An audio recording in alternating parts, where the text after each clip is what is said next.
وزیر پارلیمانی امور علی محمد خان صاحب اپنا نقطہ نظر بیان کرنا چاہتے تھے. جی علی محمد خان صاحب. جی میں یہ عرض کرنا چاہتا ہوں کہ جو اوورسیز پاکستانیز ہیں، اوورسیز پاکستانیز ہمارے پاکستان کی بیک بون ہیں، اور وہ لوگ ہیں جن کی وجہ سے پاکستان چلتا ہے. تو اگر ہمیں ان کے ریمیٹنسز پیارے ہیں تو ان کو رائٹ آف ووٹ دینے کے لیے ہمیں کوشش سب کو کرنی چاہیے. کچھ نکات جو یہاں پہ اٹھائے ہیں سعید غنی صاحب نے یا رانجھا صاحب نے، اس کو تو ظاہر ہے پارلیمنٹ میں ڈسکس کر لیا جائے گا اور دیکھا جائے گا کہ کیا ایسے معاملات ہیں کہ کسی بھی صورت میں ان کو ہم شامل نہیں کر سکتے. میرے خیال میں ایسی کوئی بات نہیں ہے. اگر ہم کوشش کریں، وہ انگریزی میں کہتے ہیں where there is a will there is a way.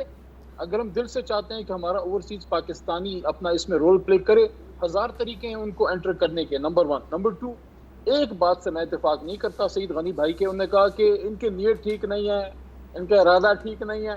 تو اگر میں ان کو یہ کہوں کہ میں کہوں کہ مجھے لگتا ہے کہ سعید غنی صاحب کی جماعت کی نیت ٹھیک نہیں ہے، ورنہ 40 سال کافی ہوتے ہیں سندھ اور کراچی کو ٹھیک کرنے کے لیے، تو مجھے حق نہیں پہنچتا ان کی نیت پہ شک کرنے کا. ہاں کام ان کا ٹھیک نہیں ہے، لیکن ہو سکتا ہے ان کی نیت ٹھیک ہو. تو کسی کی نیت پہ شک نہیں کرنا چاہیے. دل میں تو کوئی کسی کے نہیں بیٹھا. عمران خان صاحب اوورسیز پاکستانیز کے بارے میں بہت حساس ہیں. وہ چاہتے ہیں کہ اپنا رول پلے کریں، اور باقی جو آپ کے جو بھی اس میں پوائنٹس ہیں وہ پارلیمنٹ میں ڈسکس ہو جائیں گے، پرو اینڈ کونس ڈسکس ہو جائیں گے. جی رانجھا صاحب، اب آپ بھاگ نہیں سکتے مذاکرات سے. دیکھیے ہم کیوں بھاگیں گے؟ ہم تو پہلے سے ہی ان کے ساتھ بیٹھنے کے لیے تیار تھے. یہ بھاگتے ہیں، اب یہ بہت تیار ہیں، لیکن پہلے یہ پیچھے سے پوچھ کے آئے عمران خان سے جو بات سعید غنی صاحب نے بھی کہ ان کے پاس شوکت ترین صاحب کے پاس یا ان کے پاس مینڈیٹ ہے. فروغ نسیم صاحب ہو جائیں، علی محمد صاحب ہو جائیں، کئی دفعہ کمیٹیز میں آئے ہیں اور کئی دفعہ بات کرتے ہیں. اچھا جی ہم پوچھ کے بتائیں گے، ہم بات کر کے بتائیں گے، ہر ایشو پہ بات کر کے آئیں گے، پوچھ کے بتائیں گے. بل کو پینڈنگ کر دیں، اس کو التوا میں رکھ لیں، اس کو ریجیکٹ نہ کریں، اس کو واپس نہ بھیجیں، اس کو التوا میں رکھ لیں. کئی بلز ان کے.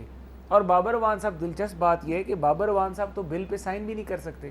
سائن نہیں کر سکتے؟ کیوں؟ وہ منسٹر تو نہیں ہے، وہ تو یہ جو بل ایڈوائزر ہے ہے. اس پہ تو سائن ان کے ہیں. یہ غلط ہے، یہ غیر آئینی ہے. یہ میرے آپ ٹاک شو میں نوٹ کر لیں کہ یہ توہین عدالت ہے. جو بابر اعوان صاحب نے اس بل پہ دستخط کیے ہوئے ہیں، یہ جو انتخابی بالکل اصلاحات والا بل ہے، جی انتخابی اصلاحات، وہ صرف مشیر ہیں.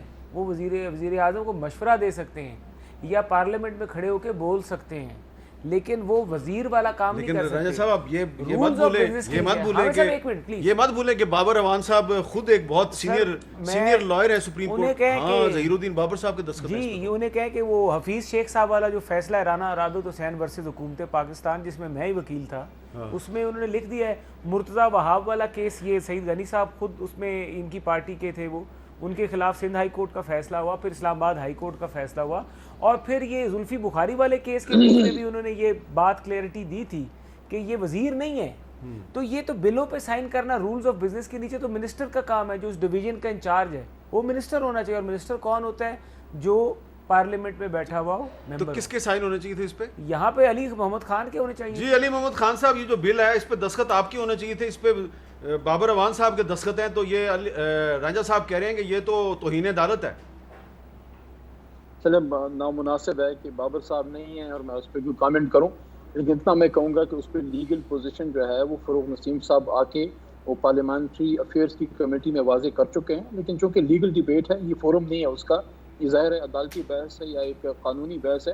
میں یہ ضرور کہنا چاہوں گا، دیکھیں یہ ایک بہت بڑا اپرچونٹی ہے اپوزیشن کے پاس، ایک بہت بڑی اپرچونٹی ہے کہ جو آپ دیکھیں مدعی آپ ہیں نا. آپ نے کہا کہ ہمارے ساتھ دھاندلی ہوئی، آر ٹی ایس بیٹھ گیا تو فلانا ہو گیا. ہونا تو یہ چاہیے تھا کہ ہم بھاگ رہے ہوتے اور آپ ہمارے پیچھے ہوتے، پکڑ رہے ہوتے ہمیں کہ آؤ ہمارے ساتھ بیٹھ کے لیجسلیشن کرو، قانون سازی کرو، یہ سسٹم ٹھیک کرو.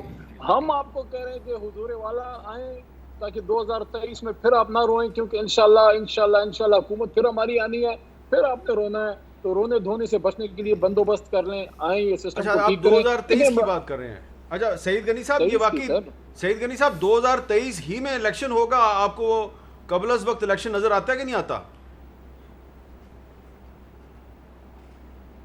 دیکھیں میر صاحب، جو حالات ہیں کہ حکومت کے اندرونی طور پر، اس سے مجھے لگتا ہے کہ جلدی ہو جائے گا. اور پھر اس کے بعد جو یہ لیجسلیشن کی جلدی پڑی ہوئی ہے، اس سے مجھے زیادہ یقین ہو رہا ہے کہ شاید 2023 سے پہلے الیکشن ہوگا.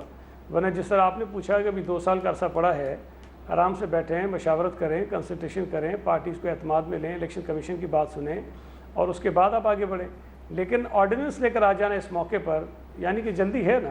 تو مجھے لگتا ہے کہ جو بات اسد عمر نے کہی تھی یہ کہیں نہ کہیں ان کے بیک آف دا مائنڈ ضرور موو کر رہی ہیں چیزیں کہ جس میں شاید ہو سکتا ہے کہ جلدی ہو جائے.